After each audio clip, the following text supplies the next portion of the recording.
കുട്ടികളെ കൈകാര്യം ചെയ്യാൻ ബുദ്ധിമുട്ട് നേരിടുന്ന മാതാപിതാക്കൾ അറിഞ്ഞിരിക്കേണ്ട ചില കാര്യങ്ങളെക്കുറിച്ചാണ് ഞാനിവിടെ പറയാൻ ആഗ്രഹിക്കുന്നത്.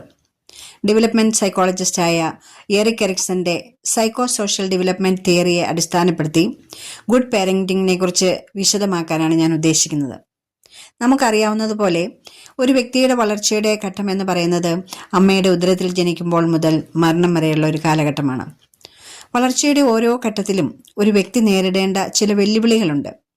അവയെ എത്രത്തോളം വിജയകരമായി നേരിടുന്നു എന്നതിനെ ആശ്രയിച്ചായിരിക്കും അടുത്ത ഘട്ടത്തിലേക്കുള്ള വളർച്ച. ഇതിനെ നേരിടാൻ കഴിയാതെ പരാജയപ്പെടുന്ന വെല്ലുവിളികളാകട്ടെ പ്രശ്നങ്ങളായി വീണ്ടും ജീവിതത്തിൽ പ്രത്യക്ഷപ്പെടാമെന്നുള്ള കാര്യമാണ് നാം മനസ്സിലാക്കിയിരിക്കേണ്ടത്. കൗമാരപ്രായത്തിലുള്ള കുട്ടികളുടെ പല പ്രശ്നങ്ങളുടെയും കാരണം അന്വേഷിച്ചു പോകുമ്പോൾ സൈക്കോളജിസ്റ്റുകൾ ശ്രദ്ധിക്കുന്നത് കുട്ടിക്കാലത്ത് എന്തെങ്കിലും സംഭവിച്ചിട്ടുണ്ടോ എന്നതാണ്. പല കാര്യങ്ങളും മറന്നുപോയിട്ടുണ്ടെങ്കിലും അത് അൺകോൺഷ്യസ് കോൺഫ്ലിക്റ്റായി നമ്മോടൊപ്പം ഉണ്ടാവും. അതിനെ ഹീൽ ചെയ്ത് കഴിയുമ്പോഴാണ് പല പ്രശ്നങ്ങളെയും പരിഹരിക്കാനാവുന്നത്. അപ്പോൾ വളർച്ചയുടെ കാലഘട്ടത്തിൽ നിസ്സാരമായി തോന്നുന്ന കാര്യങ്ങൾ പോലും നമ്മൾ എത്രമാത്രം ശ്രദ്ധ കൊടുക്കേണ്ടതെന്നുള്ള കാര്യത്തിലേക്കാണ് വിരൽ ചൂണ്ടുന്നത്. എറിക് എറിക്സൺ വ്യക്തിത്വ വികാസത്തെ 8 ഘട്ടങ്ങളായി തിരിച്ചിട്ടുണ്ട്. ആദ്യത്തേത് സ്റ്റേജ് 1 ശൈശവകാലം. ഈ കാലഘട്ടത്തിൽ ഒരു ശിശു നേരിടേണ്ട വെല്ലുവിളി വിശ്വാസ പരീക്ഷണമാണ്. അതായത് മാതാപിതാക്കളുടെയോ അല്ലെങ്കിൽ ശിശുവിനെ വളർത്തുന്ന കെയർ ടേക്കറുടെയോ പെരുമാറ്റം വാത്സല്യജനകവും സ്നേഹപൂർണവും ശിശുവിൻ്റെ അടിസ്ഥാന ആവശ്യങ്ങളായ ഭക്ഷണം, സുരക്ഷിതത്വം തുടങ്ങിയവ കൃത്യമായി നിറവേറ്റുകയും ചെയ്യുന്ന രീതിയിലായാൽ ശിശു വളർന്നു വരുമ്പോൾ ആത്മവിശ്വാസവും സുരക്ഷിതത്വബോധവുമുള്ള ഒരു വ്യക്തിയായിത്തീരുന്നു. മറിച്ച് ഇങ്ങനെയൊരു സാഹചര്യം നിഷേധിക്കപ്പെടുന്ന രീതിയിൽ വളർന്നാൽ തന്നിൽ തന്നെയും മറ്റുള്ളവരിലുമുള്ള വിശ്വാസം നഷ്ടപ്പെടുന്നു. ഈ പ്രായത്തിൽ ശിശു ആശയവിനിമയം നടത്തുന്നത് വാക്കുകളിലൂടെ അല്ലെന്ന് നമുക്കറിയാമല്ലോ. അതുകൊണ്ട് ചുറ്റുപാടുകളും നടക്കുന്നത് കുഞ്ഞിനൊന്നും മനസ്സിലാവില്ല എന്ന് തെറ്റിദ്ധരിക്കാനിട വരരുത്. അമ്മയുടെ മണം, അമ്മയുടെ ചിരി എല്ലാം കുഞ്ഞുങ്ങൾ തിരിച്ചറിയുന്നുണ്ട്. സ്പർശനത്തിലൂടെയും മറ്റ് സ്നേഹലാളനകളിലൂടെയും കുഞ്ഞിനെ സന്തോഷിപ്പിക്കുന്നതിലൂടെയാണ് കുഞ്ഞു ചുറ്റുമുള്ളവരെ മനസ്സിലാക്കുന്നത്. അതുകൊണ്ട് അമ്മയുടെ ചൂട് സ്പർശനവും ലാളനയും വളരെയധികം പ്രാധാന്യം അർഹിക്കുന്നുണ്ട്. ക്ലാസ് മുറികളിൽ പഠിക്കാനെത്തുന്ന കുട്ടികളെ നിരീക്ഷിക്കുമ്പോൾ മനസ്സിലാക്കുന്ന ഒരു കാര്യം, മാതാപിതാക്കളുടെ സ്നേഹവാത്സല്യങ്ങൾ നന്നായി കിട്ടി വളരുന്ന കുട്ടികളും ശൈശവത്തിൽ അവഗണിക്കപ്പെട്ട കുട്ടികളും തമ്മിൽ പെരുമാറ്റത്തിൽ വളരെ വ്യത്യാസമുണ്ടെന്നുള്ളതാണ്. അടുത്തത് സ്റ്റേജ് 2 ബാല്യകാലം. 18 മാസം മുതൽ 3 വർഷം വരെയുള്ള കാലഘട്ടം. ഈ കാലഘട്ടത്തിൽ കുഞ്ഞുങ്ങളിൽ മൗലിക സ്വാതന്ത്ര്യം വളർത്തിയെടുക്കേണ്ട സമയമാണ്. എന്നുവെച്ചാൽ കുഞ്ഞുങ്ങൾ തങ്ങളുടെ താല്പര്യങ്ങൾ വികസിപ്പിക്കപ്പെടുന്ന സമയമാണ്. ചില മാതാപിതാക്കൾ കുട്ടികൾക്ക് പലതരത്തിലുള്ള കളിപ്പാട്ടങ്ങൾ വാങ്ങിച്ചു കൊടുക്കും. പക്ഷേ കുട്ടി അത് അഴിച്ചു പണിതെന്നിരിക്കും, പലതരത്തിൽ അത് കൈകാര്യം ചെയ്തിരുന്നിരിക്കും. അപ്പോൾ അതിൻ്റെ പേരിൽ വഴക്ക് പറയുകയും അടിക്കുകയും ഒക്കെ ചെയ്യുന്നതിന് പകരം അവൻ്റെ ഇഷ്ടങ്ങൾ എന്താണെന്ന് നമ്മൾ നിരീക്ഷിക്കണം. അവസരത്തിനൊത്ത് പ്രോത്സാഹിപ്പിക്കുകയും അവന് മനസ്സിലാകുന്ന രീതിയിൽ അതിനെക്കുറിച്ച് വളരെ ക്ഷമയോടെ പറഞ്ഞു കൊടുക്കുകയും ഒക്കെയാണ് ചെയ്യേണ്ടത്. മറിച്ച് കുട്ടികൾ കർശനമായ നിയന്ത്രണങ്ങൾ അടിച്ചേൽപ്പിച്ചാൽ അവരിൽ നാണവും സംശയവും ഒക്കെ ഉണ്ടാകും. അതുകൊണ്ട് അവരുടെ കഴിവിൽ അവർക്ക് സംശയമുണ്ടാകുന്നു. അങ്ങനെ എപ്പോഴും മറ്റുള്ളവരെ ആശ്രയിച്ച് ജീവിക്കുന്നവരായി മാറാം. അതുപോലെ തന്നെ മസിലുകളുടെ സംയോജനവും ചലനശേഷിയും ആർജിക്കുന്നതോടെ കുട്ടികൾ അവരുടെ ആവശ്യങ്ങൾ സ്വന്തമായി ചെയ്യാൻ തുടങ്ങും. ഇവിടെയാണ് രക്ഷിതാക്കൾ കൂടുതൽ ശ്രദ്ധിക്കേണ്ടത്. ഭക്ഷണം തന്നെ കഴിക്കാൻ തുടങ്ങുമ്പോൾ ഇരിക്കുന്നവിടമെല്ലാം വൃത്തികേടാക്കും, അധികം കഴിക്കില്ല എന്നൊക്കെ പറഞ്ഞ് വായിൽ വെച്ച് കൊടുത്ത് പരിശീലിപ്പിച്ചാൽ പ്രശ്നങ്ങളെ നേരിടാനും പരിഹരിക്കാനുമുള്ള തങ്ങളുടെ കഴിവിനെക്കുറിച്ച് അവർക്ക് സംശയവും ലജ്ജയും ഒക്കെ ഉണ്ടാക്കും. മറ്റൊരു കാര്യം, വിസർജന പ്രക്രിയകളുടെ ചലനശേഷിയുടെയും മേൽ നിയന്ത്രണം പരിശീലിപ്പിക്കണം. കൃത്യസമയത്ത് മലമൂത്ര വിസർജനം നടത്താൻ ഒരു സമയം നിശ്ചയിച്ച് കൊടുക്കണം. അല്ലാതെ കിടക്കയിൽ മൂത്രമൊഴിച്ചേ എന്ന് പറഞ്ഞ് കളിയാക്കുകയും വഴക്ക് പറയുകയൊക്കെ ചെയ്യുമ്പോൾ ആ കുട്ടി അതിൻ്റെ നിസ്സഹായസ്ഥയിലാണെന്ന് നമ്മൾ തിരിച്ചറിയണം. ഇങ്ങനെ ടോയ്ലറ്റ് ട്രെയിനിങ് കൃത്യമായി കൊടുക്കുന്നതിലൂടെ കുട്ടികൾ അടുക്കും ചിട്ടയും വൃത്തിയുമുള്ളവരായി വളരാൻ ഇടവരുന്നു. യാതൊരു വൃത്തിയും അടുക്കും ചിട്ടയും ഇല്ലാത്ത കൗമാരക്കാരെക്കുറിച്ച് മാതാപിതാക്കൾ പരാതി പറയാറുണ്ട്. സ്കൂളിൽ പോയി വന്നാൽ ബാഗും ഷൂവും യൂണിഫോമും എല്ലാം എവിടെയെങ്കിലുമൊക്കെ വലിച്ചെറിയുന്നവർ രക്ഷിതാക്കളെ ദേഷ്യം പിടിപ്പിക്കുകയാണ്. ബാല്യകാലത്ത് കിട്ടേണ്ടത് കിട്ടാതെ വളർന്നവരാണ് ഈ കൂട്ടർ. കുട്ടികൾ സ്വന്തമായിട്ട് കാര്യങ്ങൾ ചെയ്തു തുടങ്ങുമ്പോൾ അവരെ പ്രോത്സാഹിപ്പിക്കുകയും ക്ഷമയോടെ പറഞ്ഞു കൊടുക്കുകയും ചെയ്യുമ്പോൾ അവർ മനഃശക്തിയുള്ളവരും കാര്യപ്രാപ്തിയുള്ളവരുമായി മാറും. അടുത്തത് സ്റ്റേജ് 3 പ്ലേ സ്കൂൾ കാലഘട്ടം. 3 മുതൽ 5 വയസ്സ് വരെയുള്ള കാലഘട്ടം. ധൈര്യവും ശാസ്ത്രീയത്വവും കുട്ടികൾ വളരുന്നത് ഈ ഘട്ടത്തിലാണ്. കാര്യങ്ങൾ പ്ലാൻ ചെയ്യാനും അവയെ വിലയിരുത്താനും തുടങ്ങുന്നു. തങ്ങൾ ഉദ്ദേശിച്ച ലക്ഷ്യം സാധിക്കാതെ വരുമ്പോൾ കുട്ടികളിൽ അരിശവും അക്രമവാസനയൊക്കെ ഉണ്ടാകാം. ഇതുവഴി സ്വഭാവ ദൂഷ്യങ്ങളും തെറ്റായ രീതികളും വളരുന്നതിനിടയാവും. അതുകൊണ്ട് രക്ഷിതാക്കൾ അവർ ചെയ്യുന്ന നല്ല പ്രവൃത്തികളെ പ്രോത്സാഹിപ്പിക്കുകയും സപ്പോർട്ട് കൊടുക്കുകയും ചെയ്യണം. തെറ്റിപ്പോയാൽ കുറ്റപ്പെടുത്താതെ വേണ്ട സഹായങ്ങൾ ചെയ്തു കൊടുക്കുകയും ചെയ്താൽ ഓരോ കാര്യങ്ങളും മുൻകൈ എടുത്ത് ചെയ്യാനും ലീഡർഷിപ്പ് ക്വാളിറ്റി കുട്ടികളിൽ വളരുന്നതിനും കാരണമാവും.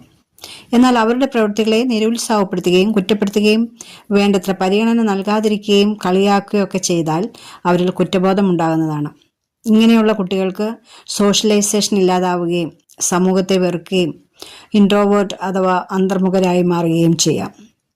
രക്ഷിതാക്കൾ തീർച്ചയായും മനസ്സിലാക്കിയിരിക്കേണ്ട കാര്യം 5 വയസ്സാവുമ്പോഴേക്കും കുട്ടിയുടെ വ്യക്തിത്വം ഏതാണ്ട് തീരുമാനിക്കപ്പെട്ട് കഴിയും.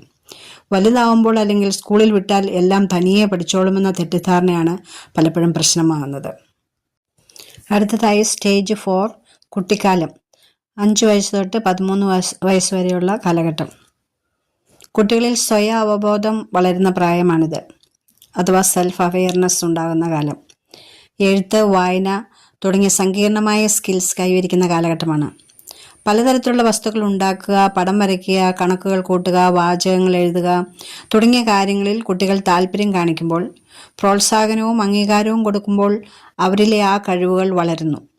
ചില മാതാപിതാക്കൾ പഠിക്കുന്നതിൽ മാത്രമാണ് ഒരു കുട്ടിയുടെ കഴിവിരിക്കുന്നതെന്ന ചിന്ത മറ്റു പ്രവൃത്തികൾ ചെയ്യുന്നതിൽ നിന്ന് അവരെ നിരുത്സാഹപ്പെടുത്തുന്നു. ഉദാഹരണത്തിന് പാട്ട്, ഡാൻസ്, ചിത്രരചന ഇതൊക്കെ ചെയ്യുമ്പോൾ ഇതും കൊണ്ട് നടന്നാൽ മതി, ഒന്നും പഠിക്കണ്ട എന്ന രീതിയിൽ ഇത്തരം കഴിവുകളെ പുച്ഛിക്കുകയും പരിഹസിക്കുകയും ഒക്കെ ചെയ്യാറുണ്ട്. ഓരോ വ്യക്തിയും വ്യത്യസ്തരാണ്, അവരുടെ കഴിവുകളും വ്യത്യസ്തമാണ്.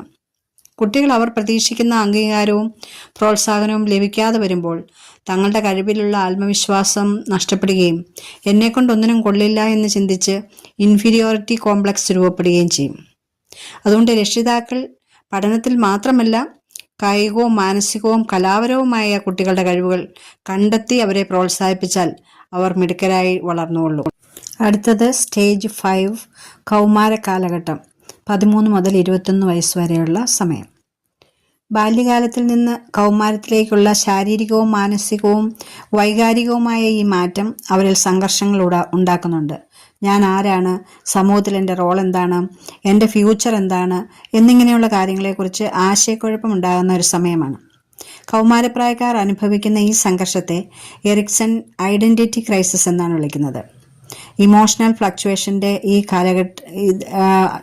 ഫ്ലക്ച്വേഷനാണ് ഈ കാലഘട്ടത്തിൻ്റെ ഒരു പ്രത്യേകത. അതുകൊണ്ട് തന്നെ രക്ഷിതാക്കൾ അവരുടെ മാറ്റങ്ങൾ ഉൾക്കൊള്ളാനും അവരെ സ്നേഹപൂർവ്വം ചേർത്ത് നിർത്താനും അവരെ കേൾക്കാനും സമയം മാറ്റിവെക്കുകയും ചെയ്യണം. അവരെ മനസ്സിലാക്കുന്നുണ്ടെന്ന് അവരെ ബോധ്യപ്പെടുത്താൻ സാധിച്ചാൽ മാതാപിതാക്കൾ രക്ഷപ്പെട്ടു. അങ്ങനെ അവർ വലിയ പ്രശ്നങ്ങളിൽ ചാടാതിരിക്കാനും വഴിതെറ്റിപ്പോകാതിരിക്കാനും പിയർ ഗ്രൂപ്പ് ഇൻഫ്ലുവൻസിൽ നിന്ന് രക്ഷിക്കാനും മാതാപിതാക്കൾക്ക് സാധിക്കും. അല്ലെങ്കിൽ ഞാൻ പറഞ്ഞാൽ അവൻ അനുസരിക്കില്ല, ടീച്ചർ എങ്ങനെയെങ്കിലും നന്നാക്കിയെടുത്തോ എന്ന് പറയുന്ന അവസ്ഥയിലേക്ക് കാര്യങ്ങൾ പോകാനായിട്ടിടവരും. ഈ പ്രായത്തിലാണ് കുട്ടികൾ പ്രേമക്കുരുക്കിൽപ്പെടുന്നതും ലഹരിക്കും മയക്കുമരുന്നിനുമൊക്കെ അടിമയാവുന്നതും. വീട്ടിൽ നിന്ന് സ്നേഹം കിട്ടാത്തവർ അത് അന്വേഷിച്ച് കിട്ടുന്ന ഇടങ്ങളിൽ പോകുന്നതാണ് അവസ്ഥ. കുടുംബങ്ങളിൽ നല്ല ആശയവിനിമയം നടക്കണം. പരസ്പരം മടികൂടാതെ എന്തും തുറന്നു പറയാമെന്ന് ഒരു വിശ്വാസം കുട്ടിക്ക് ഉണ്ടാക്കി കൊടുക്കേണ്ടത് മാതാപിതാക്കളാണല്ലോ. ഇങ്ങനെ സ്നേഹവും തുറന്നു പറച്ചിലുമൊക്കെയുള്ള വീടുകളിൽ കുട്ടികൾക്ക് എന്തെങ്കിലും തെറ്റുപറ്റിയാലും അവർ തീർച്ചയായും കുടുംബങ്ങളിലേക്ക് തന്നെ തിരിച്ചു വരും. അടുത്തത് സ്റ്റേജ് 6 ആണ്. യുവത്വം. 21 മുതൽ 40 വയസ്സ് വരെയുള്ള കാലഘട്ടമാണ്. ഒരിക്കൽ തങ്ങളുടെ ഐഡന്റിറ്റി സ്ഥാപിച്ചു കഴിഞ്ഞാൽ അടുത്ത വ്യക്തിബന്ധങ്ങൾ സ്ഥാപിക്കാൻ യുവജനങ്ങൾ താല്പര്യം കാണിക്കും. അത് ഫ്രണ്ട്ഷിപ്പ് അല്ലെങ്കിൽ വിവാഹബന്ധങ്ങളൊക്കെ ആകാം. ഈ ബന്ധങ്ങൾക്ക് വേണ്ടി പലതിനോടും പൊരുത്തപ്പെടാനും പലതും ത്യജിക്കാനും ഇവർ തയ്യാറാകും. ഇതിൽ പരാജയപ്പെട്ടാൽ വ്യക്തികൾ ഒറ്റപ്പെടലും ഏകാന്തതയൊക്കെ അനുഭവിക്കും.